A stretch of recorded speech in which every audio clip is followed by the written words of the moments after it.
Well, it's all about rates and banks this week. Joining me now for the Trader Rundown is Dan Deming of KKM Financial, and we get those bank earnings coming in this week. Highly anticipated. Highly anticipated. So the banks have definitely been a place to be, and especially as rates are going higher. What's your anticipation? Well, they came back to life last week, that is for sure, as we saw rates go to multi-year highs, and again, even some strength on what was perceived as a weaker jobs number last week, Angie. We still see rates moving higher, and with that, we saw a little hesitation in the banks, but overall, there's been a nice updraft there in the banking sector now that we have seen rates go to multi-year highs. What do you think about the Fed at this juncture?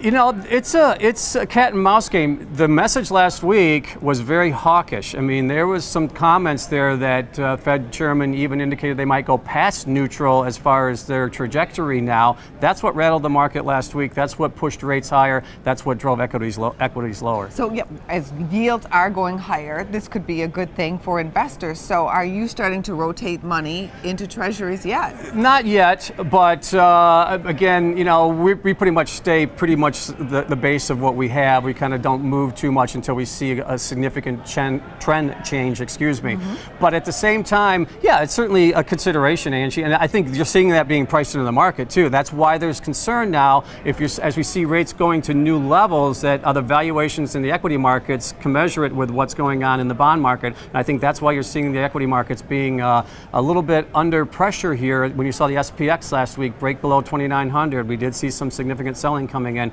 So I think that's part of the theme here, is valuations relative to what's going on in the bond market. As you're seeing the stock market getting knocked down in some of these trading days, where's your buying point? Well, there is some opportunities here, and particularly, like you said, I think some people are looking at the 50-day moving average. A lot of technicians like to look at that. There are some levels here that we're looking at are probably a little lower than where we currently are, but again, that we'll see how this week plays out. It is an interesting dynamic that's taking place as we kick off a new quarter and with the big earnings announcements coming out later this week. Thank you for the Trader Talk. All right, thanks for having me.